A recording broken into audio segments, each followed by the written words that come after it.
নিতাই নিতাই নিতাই নিতাই নিতান্দরা গৌর গৌর গৌর গৌর গৌর গৌরধা নিতাই নিতাই নিতাই নিতাই নিতান্দরা গৌর গৌর গৌর গৌর গৌর গৌরধা নিতাই নিতাই নিতাই নিতান্দরা গৌর গৌর গৌর গৌর গৌরধা নিতাই নিতাই নিতাই নিতাই নিতান্দরা গৌর গৌর গৌর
গৌরাঙ্গ মহাপ্রভুর কথা আজকে আমরা আস্বাদন করবো।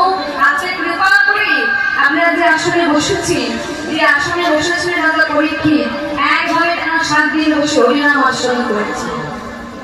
একভাবে টানা বসে তিনি হরিনাম আস্বাদন করেছিলেন। বলছেন সেই আসনে আমরা বসেছি, সেই আসনে যখন কৃপা করে বসেছি, তাহলে সেই আসনে একটু মর্যাদা রাখবেন, একটু চুপচাপ সবাই বসে একটু মন দিয়ে শুনবেন। আজকে আমরা যেখানে এসেছি এটা কিন্তু সাধারণ কোনো উৎসব না, এটাকে বলা হলো মহোৎসব। কেন মহোৎসব কেন বলে? ঘরে ঘরে তো অনেক উৎসব আমরা করি, অনেক উৎসব তো হয় আমাদের 12 মাসে 13 পার্বণ, তাই না? একটা করে একটা উৎসব আমাদের লেগেই থাকে, বাঙালি শেষ হয় না।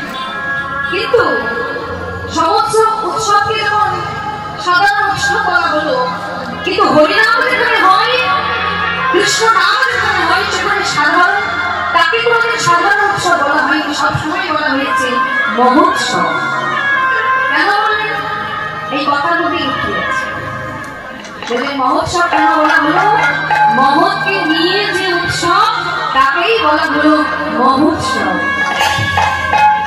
তাহলে এখানে মহৎকে, মহৎ হলেন আমার হৃদয় চাঁদ, মহৎ হলেন আমার গৌর সুন্দর, আর মহৎ গুরু পাদপদ্ম, আর মহৎ হলেন আপনার। এবার আপনারা বলতে পারেন কেন আমাদেরকে মহৎ কেন বললো? আমাদেরকে কেন মহৎ বলছে? বলছে কেন বলেছে জানো? ভগবান নিজ শ্রীমুখে বলছেন, ভক্তের অঙ্গ আমার অঙ্গ কোনো কবির নাই, আর ভক্তের অঙ্গে কবির আঘাত আমি নিজে ব্যথা পাই। কারণ আমার ভগবান ভক্তকে এত ভালোবাসে, এত ভালোবাসে। বলছে কোনো ভক্ত যদি একবার আমাকে ডাকার মতো ডাকি, কোনো ভক্ত যদি একবার আমাকে ভালোবাসার মতো বাঁচতে পারে, আমি সারা জীবন আমি তার চরণের দাস হয়ে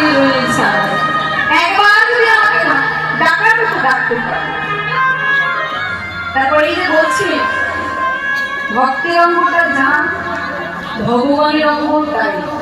কি গো মাইরা, ভক্তের অঙ্গ যা ভগবানের অঙ্গ তাই। সত্যি কি তাই? আমাদের মানুষের শরীর কেমন ভাবে তৈরি? 206খানা হাড় দিয়ে রক্ত মাংসের বাঁধন দিয়ে তৈরি। কিন্তু আমার ভগবানের তো প্রাণ নেই। ভগবানের কেমন ভাবে তৈরি? ব্রহ্মাদি যখন ভগবানকে প্রণাম করছেন, ওই প্রণাম মন্ত্রের দ্বারাই বলছি, ঈশ্বর পরম কৃষ্ণ সচ্চিদানন্দ বিগ্রহ অনাদি আদি গোবিন্দ তিনি সর্বকারণের কারণ। বলে ঈশ্বর পরম কৃষ্ণ সচ্চিদানন্দ বিগ্রহ। কথায় কথায় আমরা বলে থাকি সচ্চিদানন্দ সচ্চিদানন্দ সচ্চিদানন্দ। তিনি কি? তিনি হলেন সব জীব আনন্দের স্বরূপ, তিনি ভগবানের কৃষ্ণ। আচ্ছা, সব পদার্থ কি?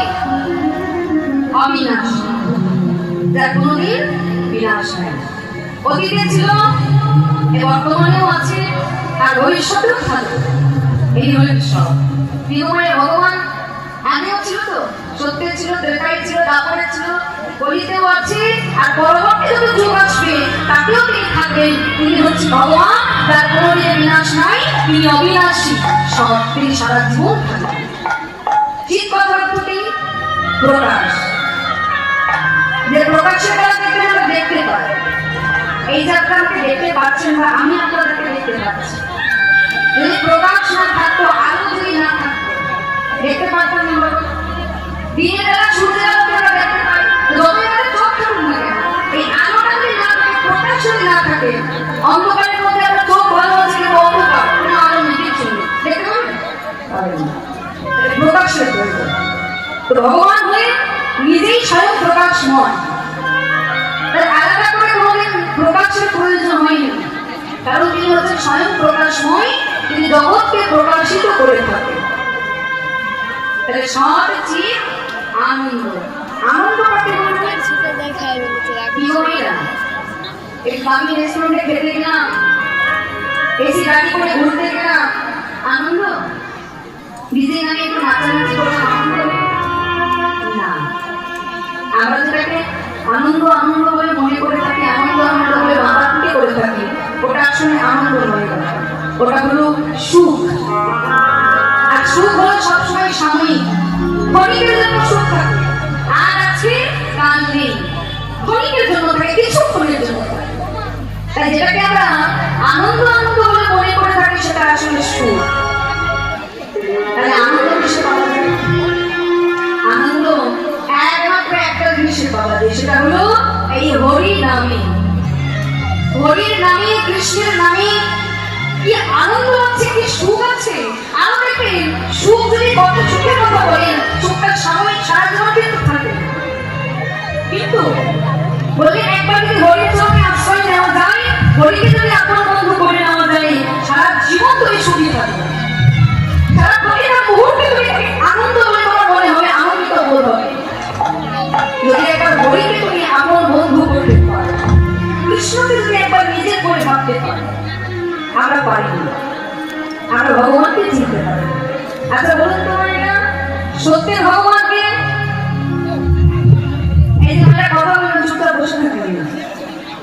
সত্যের ভগবানকে নারায়ণ, ত্রেতাযুগের ভগবান, দাপরের ভগবান, কলির ভগবান। বাহ, ভালো বলেছি। এই যে আমরা বলতে পেরেছি, কিন্তু আগে নাম করে না। যখন জিজ্ঞাসা করলো বলুন তো এরা কলির ভগবানকে, সব শুরু হয়ে গেছে, একজন আমরা বলতে পারলো না। এই যে আমরা বলতে পেরেছি, আমার শুনে খুব ভালো লাগলো, বলতে পেরেছি। জানি এমন অনেক জায়গায় আছে জানি না যে আমাদের কলির ভগবানটা, এই নামগুলো আমরা শোনা করি।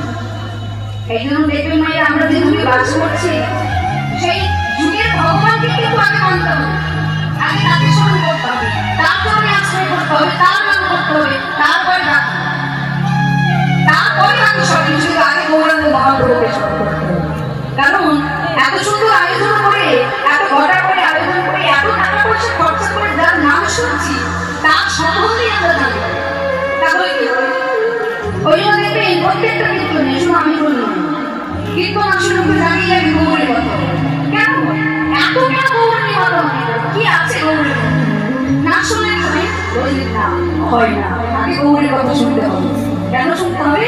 কারণ ইনি হলেন তোমাদের আপন বন্ধু, আমাদের ঘরের ছেলে, ঘরের থাকে যে মাটিতে বসে আছে। এই বাংলার মাটির চৈতন্য মহাপ্রভু আপনাদের মতো বাঙালি ঘরে বাংলার মায়ের কোলে তিনি জন্ম নিয়েছে। তার দেওয়া বাংলা ভাষা এই যে জাতি ধর্মের যে বেড়াদারটা মেয়েরা একই আসনে বসে সবাই মিলে বসে হরিনাম করছি, হাত তুলছি, হরি বল বলছি, আর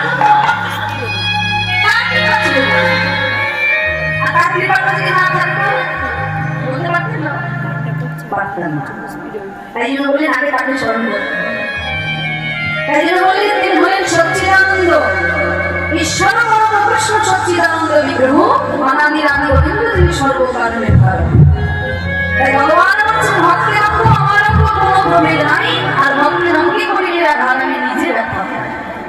একবার যে ভক্ত আমাকে ভালোবেসেছি, ভালোবেসে আমাকে এখানে জায়গা দিয়েছে আমার হৃদয়ে, সে যদি একবার আমাকে ডাকার মতো ডাকে, ডাকে যদি কেউ আঘাত করে, আমি এমনই ভগবান বলুন আমার করুণার সিন্ধু, আমি নিজে গিয়ে ওই আঘাতটা আমি আমার নিজের গায়ে পেতে দিই। এমনই ভালোবাসা, এমনই ভালোবাসা। দেখুন মাইরা, তাই জন্য তাকে বলা হলো করুণার সিন্ধু, আবার করুণাময়, করুণা করে নদিয়াতে করুণা।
এই মরা চোখে কোনোদিন দেখা যাবে না।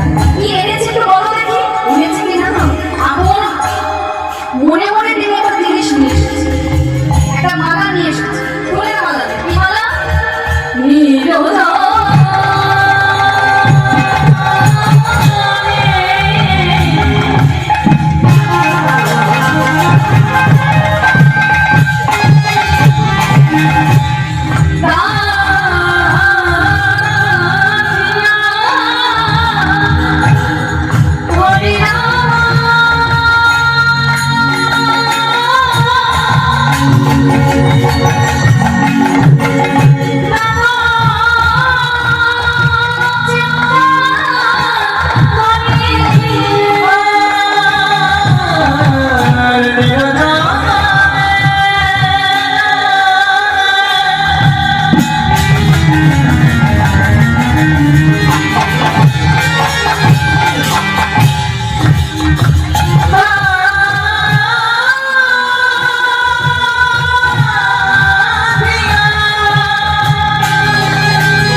ছিলেন একজন মুসলমানের ছেলে, আমাদের ধর্মের মানুষ, যার বাবার নাম ছিল হাবিবুল্লাহ, মায়ের নাম ছিল আমিনা।